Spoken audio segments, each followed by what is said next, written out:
I didn't know that one day, a school concert meant to celebrate who I am would end with me sitting in the nurse's office, trying not to cry as a chemical burned through my scalp. I didn't know that someone trusted to protect students would look me in the eye and do something I'll never forget.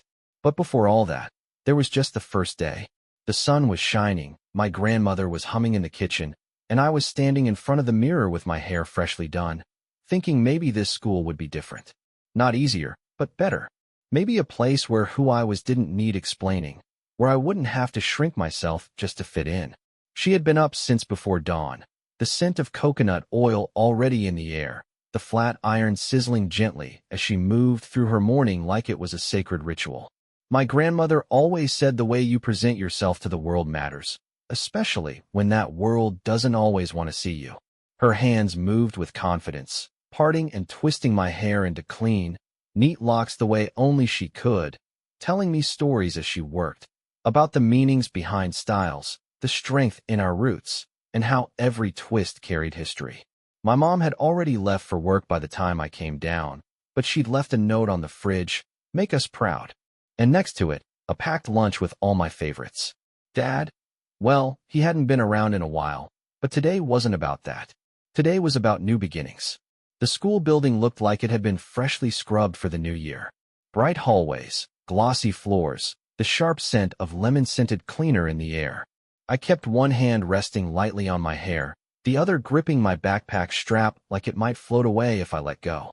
Room 112 was at the far end of the east wing, and every step I took toward it made my chest tighten just a little more. The moment I stepped inside, I felt the eyes. Not all of them, but enough. Most kids went right back to their phones or conversations, but one person didn't. She stood at the front of the class like she was posing for a portrait, tall and tense, her lips pressed into a line that might have once been a smile, but now just looked like it forgot how. "You must be Elijah," she said, glancing down at a clipboard. "Take a seat. We're about to begin." Her voice was polite, but something about how she said my name made my stomach twist, like it didn't belong in her mouth. That was Mrs. Garrett. My grandmother had paused when she saw the name on my schedule the night before. "Garrett," she said, her voice lowering. "Just be yourself, baby. And don't let nobody dim your shine. Not even a teacher." I didn't know what she meant then, but I would. I sat near the window, trying to disappear behind the motivational posters taped to the walls. Diversity is our strength. Courage starts with showing up. Big, bold letters, painted in all the colors of the rainbow. The kind of words people love to post, but don't always live. The morning passed quietly. I kept my head down, answered a few questions, and tried not to overthink the way Mrs. Garrett's eyes lingered just a little longer on me than they did on anyone else. When I got an answer right, she didn't react. When the girl behind me gave the same answer 2 minutes later, she smiled and said, "Well done, sweetie." At lunch, a kid named Marcus waved me over. We clicked fast, talked about basketball, favorite snacks, video games. He didn't treat me like I was new or strange or trying too hard. Just normal. And for a moment, I felt like maybe this place could be good. But that feeling didn't last. After lunch, the principal came on the loudspeaker to announce Cultural Identity Week, something the school held every fall. "A week to honor your roots," he said. "To celebrate where you come from and what makes you proud. We'll end Friday with a student concert. Everyone is encouraged to share their story through music, poetry, dance, art, or whatever speaks to you." I sat up straighter. That was something I could get behind. When we returned to class, Mrs. Garrett passed out flyers about the event and said, "I expect you all to participate in something appropriate." Then she looked straight at me. Her voice didn't change.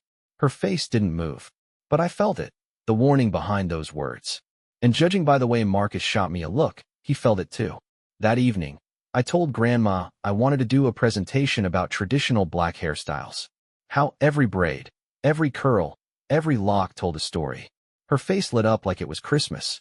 She pulled out old photo albums, snapshots of my dad, of her and her sisters, of cousins I'd only heard about, each with hair that defied gravity, that told the world we are here. "We'll make them see," she said softly. "We'll make them listen." I didn't know what was coming. I didn't know someone would try to silence that pride, to turn it into shame. But I was about to find out. The next morning, I felt like I had a purpose. While other kids complained about being back at school, I walked through the front doors like I had something to show the world. I printed out photos for my presentation, images of traditional African hairstyles from different tribes, side by side with modern-day styles that carried the same pride and meaning. My grandma had even let me take one of her old scarves, the kind her mother used to wear, to use as part of my display. When I told Marcus about it during homeroom, he gave me a fist bump and said, "Man, that sounds dope. I might bring in my dad's congas." For a second, it felt like this whole week could actually live up to what it promised. But when I got to Mrs. Garrett's class, everything shifted again. She was standing at her desk, flipping through folders like she'd been searching for something important but couldn't quite find it. When she looked up and saw me, her eyes narrowed just slightly, almost like she'd expected me to walk in differently, maybe quieter, maybe smaller. I nodded politely and took my seat. A few minutes into the lesson, she started calling on students to share what they planned for the concert. Kids mentioned songs from their heritage, stories from grandparents, cultural dances.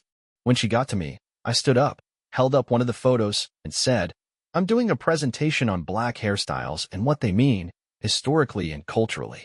There was a small pause. The room didn't go quiet, just still. Mrs. Garrett stared at me for a moment, then gave one of those thin, practiced smiles that didn't quite reach her eyes. "That's interesting," she said. "But maybe something simpler would be better, Elijah. Something everyone can relate to." The words hit me like cold water. I blinked, unsure if I heard her right. "This is what I relate to," I said, trying to keep my voice steady. "My grandmother and I." She cut me off, already moving on to the next student. "Thank you for sharing," she said, her voice brisk. "Let's keep going." I sat back down, heart thudding in my chest. Marcus leaned toward me and whispered, "That was weird." I just nodded, pretending I was fine. After class, I stayed behind. I wasn't trying to argue, I just wanted to understand. "Mrs. Garrett," I said, approaching her desk, "I've been working hard on this presentation. I'm not trying to cause any problems. She looked up at me like I was interrupting something important.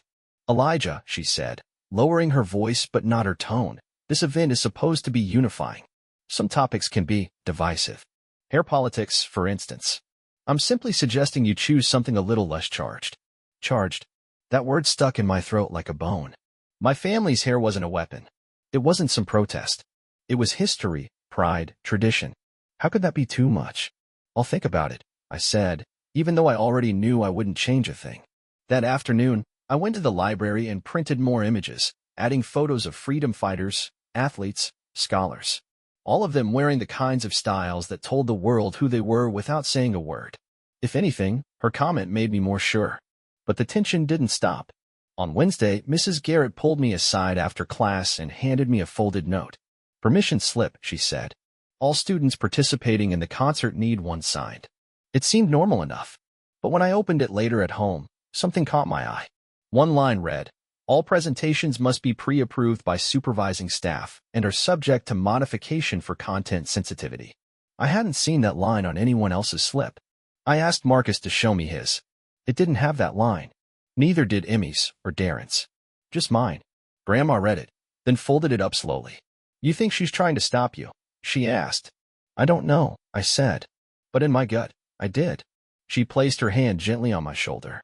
"Then we don't stop either." That night, she redid my hair with even more care than before. Tighter twists, clean parts, oil massaged into my scalp with slow, steady hands. "They see your light, baby," she whispered. "That's why they're trying to dim it." I went to bed with my presentation packed and ready, but my nerves were climbing. I could feel it coming. Something was about to go wrong. I just didn't know how bad it would get. Thursday started out normal. Too normal, actually. The sky was gray, the kind that makes everything feel like it's waiting for something to happen, and the school felt quieter than usual, like even the walls were holding their breath. I walked into Mrs. Garrett's class trying to stay focused. Tomorrow was the concert, and I needed to run through my presentation one more time. I had my visuals neatly printed, my speech practiced down to the pauses, and my hairstyle tighter than ever. My grandmother had stayed up late helping me get it just right. She even sewed a strip of Kent cloth onto the collar of my shirt. "Let them see you, Elijah," she'd said, kissing my forehead before I left. "Not just hear you, see you." But the minute I stepped into that classroom, I knew something felt off. Mrs. Garrett didn't say good morning. She didn't look up from her desk. Usually, she at least gave a nod or a stiff smile to the class. Today, nothing. Just silence and the scratching of her pen on paper. Marcus gave me a look as I sat down, a quick raise of the eyebrows like, "You feel that too?" I nodded, subtly, and we both opened our notebooks. The day crawled. Mrs. Garrett didn't call on me once. When I raised my hand to answer a question about our reading assignment, she ignored it and called on the girl behind me. When I offered to pass out the new worksheets, she waved me off like I was in the way. But the worst part came at the end of class. As everyone packed up to leave, she called out, "Elijah, can I speak with you for a moment?" My stomach dropped. I walked up to her desk, clutching my folder. She didn't look up, just pulled out a small plastic spray bottle from the drawer and set it on the table like it was no big deal. "I noticed your hair's got a lot of product in it," she said, eyes still on her papers. "The stage lighting can be harsh. Sometimes that stuff reflects badly in photos. This is a setting spray the school uses for performances, reduces shine, keeps everything neat." I stared at the bottle. It didn't have a label. I already used my own stuff this morning," I said carefully. "My grandmother." "This is just district issued," she interrupted. "You'll thank me when the pictures come out." Her tone was final, and something about the way she held the bottle, just loosely enough to seem casual, just firmly enough to say you don't have a choice, made my chest tighten. I nodded and walked out of the classroom without touching it. In the hallway, Marcus was waiting. "What was that?" he asked. "She wanted to give me some stage spray for my hair," I said, holding my voice low. Marcus frowned. "You ever seen anyone else get that before?" I shook my head. "Nope. Just me." He leaned in. "Bro, don't use that. Whatever's in there, it's weird." I already knew that. I didn't need Marcus to tell me. But it helped, hearing someone else say it. It reminded me I wasn't crazy. Still, for the rest of the day, I couldn't stop thinking about that bottle. What was in it? Why didn't it have a label? Why did she act like it was routine, when no one else had ever seen it before? At lunch, I barely ate. My hands wouldn't stop shaking. I kept replaying the moment in my head, trying to decide if I was being paranoid or if something worse was really going on. After school, I went straight home. I didn't go to basketball practice, didn't stop by Marcus's place. I just needed to breathe. Grandma was in the kitchen, humming again, but she stopped the moment she saw my face. "What happened?" she asked. I told her everything, the bottle, the spray, the way Mrs. Garrett made it sound like a favor but delivered it like a threat. Her eyes narrowed, and she didn't say a word for a long time. Then she stood up, walked over to the bathroom, and came back holding a small jar of homemade hair balm. "Tomorrow," she said firmly, "we use our own. No one touches your head but people who love you. You hear me?" I nodded, trying not to let my voice crack. "Yeah, I hear you." That night, I couldn't sleep. I kept picturing the stage lights, the rows of chairs, the crowd, the posters hanging in the hallway. All of it had felt exciting before. Now it felt like a trap. But I wasn't backing out. Mrs. Garrett could hand out all the fake compliments she wanted. She could smile in the faces of people who didn't know better and talk sweet in front of the principal. But she wasn't going to silence me. Not tomorrow. Not on that stage. The day of the concert started with music in the hallways and a buzz in the air that even the teachers couldn't hide. Banners were taped to lockers, classrooms were half empty by mid-morning, and everyone seemed just a little more alive. For most students, this was just a fun Friday, an excuse to wear traditional clothes, skip a few classes, and eat cookies someone's grandma made. For me, it was something else entirely. I got up earlier than usual. Grandma was already in the kitchen, her hair wrapped in a silk scarf, flipping sweet potato pancakes like it was a holiday. She didn't say much, just looked at me, nodded once, and handed me the jar of balm she made herself. "This," she said softly, "is the only thing that goes in your hair today." She didn't have to say why. I already knew. By the time we finished styling, my locks were smooth, clean, tight, the kind of style that made people turn and look, not because it was loud, but because it carried history.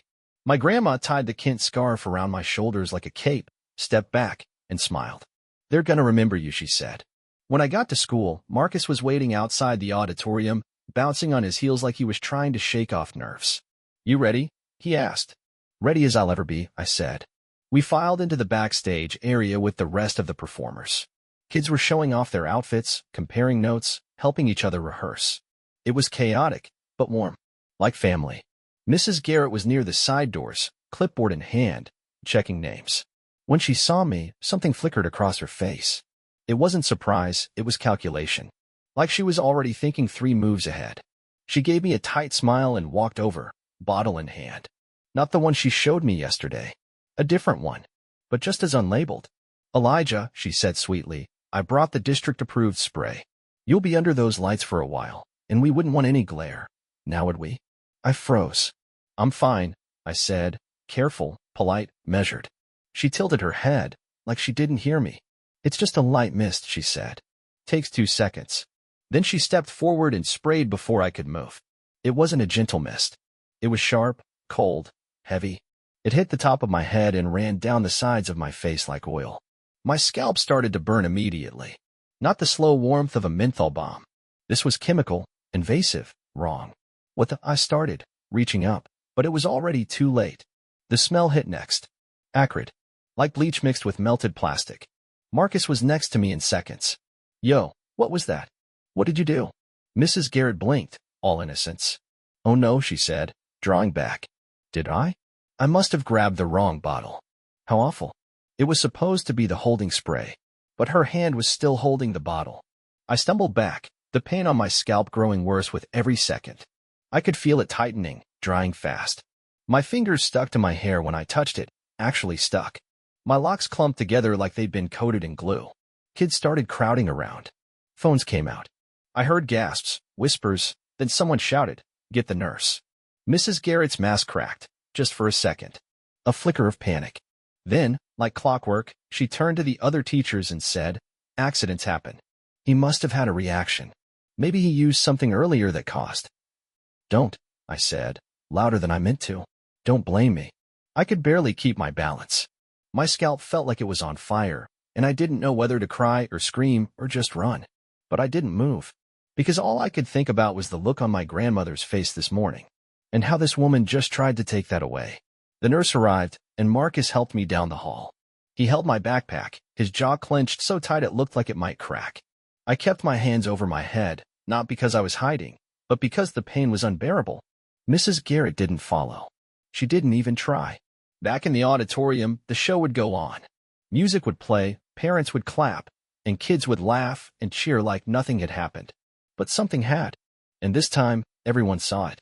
The nurse's office was too bright, too quiet, too clean. The overhead lights buzzed softly as I sat on the exam table, my hands shaking in my lap while Nurse Valdez dabbed gently at the mess on my scalp with warm cloths and a look in her eyes that said more than words ever could. "This isn't hairspray," she muttered, holding the bottle that Marcus had brought with him. "There's a chemical in this. Possibly a solvent." She sniffed again, her nose wrinkling. "Definitely not school-issued. This stuff could cause burns." She didn't ask how it got in my hair. She already knew. Marcus stood by the door like a guard dog, arms crossed, his phone still clutched tight. He had the whole thing recorded. The moment she sprayed me, the way she smiled like she was doing me a favor, the second her face changed when people started reacting. "Want me to text it to someone?" he asked. His voice was low, tense, careful. "Not yet," I said, though my voice cracked. "Let's wait." We didn't have to wait long. The hallway outside the nurse's office started to fill, first with kids from backstage, then with teachers, then with the assistant principal, who peeked in and immediately turned pale when she saw my hair, my face, the bottle in Nurse Valdez's hand. "Do we need to call home?" she asked. "I'll do it," I said, but Nurse Valdez already had her phone out. She wasn't waiting for permission. By the time Grandma arrived, word had spread. I heard whispers outside the nurse's door, students, staff, even the janitor standing nearby like he didn't have anywhere better to be.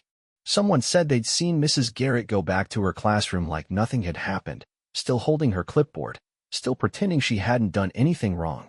She said it was an accident, Emmy told Marcus later. Like she grabbed the wrong bottle. Again. But I watched her unlock the supply cabinet. That stuff was sealed. Others backed her up. She didn't offer it to anybody else. She never sprays kids' hair. She told him not to make people uncomfortable. And still, she walked the halls with her head high and her story practiced. At lunch, she was overheard telling another teacher that it had all been a misunderstanding. That the poor boy must have had a reaction. That these cultural events can be tricky. Some kids take it too personally. She didn't say my name, but she didn't have to. Everyone knew. And she knew we knew. By the end of the day, 3 different teachers had gone to the main office.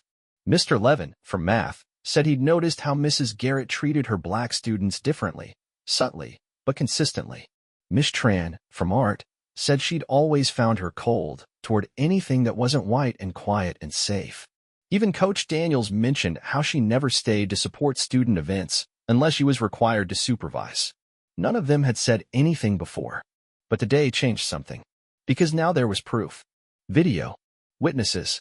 Physical damage. A name. Mine. When Grandma got to the school, she didn't yell. She didn't cry. She didn't even ask what happened. She looked at me, took one look at my hair, now stiff in spots, discolored, and starting to flake, and turned to the nurse. Did she put that stuff in my grandson's head? Yes, Nurse Valdez said. I believe she did. My grandmother nodded slowly, then turned and walked straight toward the front office without a word. She didn't need to raise her voice. Her presence alone was thunder. She knew which doors to knock on. She knew who to talk to. And she knew how to make people listen. By the time the last bell rang, the school had started to shift. Emails were flying. Phones were ringing. Someone from the district had already been called. A few students said they saw the principal pacing in his office, looking at his screen like he couldn't believe what he was reading. But Mrs. Garrett? She was still smiling, still pretending, still holding her clipboard like it was a shield and walking down the hallway like nothing had happened. Because she thought if she just acted normal long enough, everyone else would go back to normal too. But we wouldn't. Not this time. The next few days moved like thunderclouds, slow, heavy, and impossible to ignore. It started with whispers in the hallways. Then came the posts on social media, grainy video clips, screenshots of the unlabeled bottle, quotes from students who'd seen everything. One by one, voices joined in. Quiet ones at first, then louder. Even kids who hadn't been in the room started sharing stories about how Mrs. Garrett had made them feel smaller, silenced, too much for her comfort. And she tried to wait it out. She came in Monday morning like nothing had happened. Same skirt, same clipboard, same tight smile. She stood in front of her class and talked about prepositions like the world outside her door wasn't shifting under her feet. But it was. By Tuesday, parents were showing up at the office.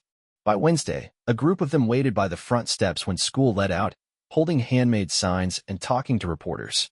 Someone from the district office walked into her room during third period and walked out 10 minutes later looking like he'd aged a year. Even the janitor stopped saying hello when she passed by. By Thursday, she was gone. No announcement. No explanation. Just an email from the front office that read, "Effective immediately, Mrs. Garrett has resigned her position and will not be returning." Someone said she moved to another state. Someone else said she'd taken early retirement. But the truth? She left because we didn't stay silent. Because no one was willing to pretend anymore. Because the school finally realized that silence isn't neutrality, it's complicity.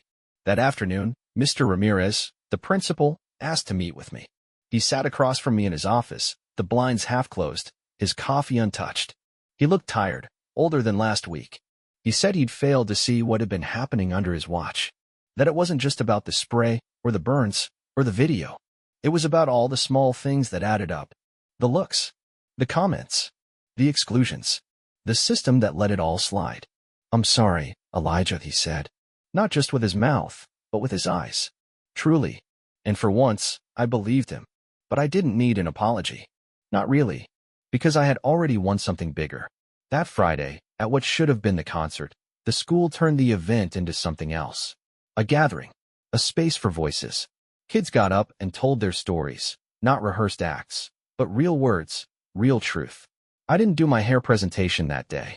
Instead, I stood on stage and said, this wasn't just about me. This was about all of us who've ever been made to feel like who we are is too loud, too different, too much. But I'm not too much. And I'm not going anywhere. The auditorium went silent. Then it roared. Later, when we walked home, Grandma didn't say much. She just held my hand like she used to when I was small. Right before we reached our door, she stopped, turned to me, and said, "You showed them who you are, baby. Not with your hair, not with your words, with your backbone." I nodded, not because I felt brave, but because I knew I hadn't backed down. Mrs. Garrett left the building, but we stayed, and the walls of that school, they'd never look the same again.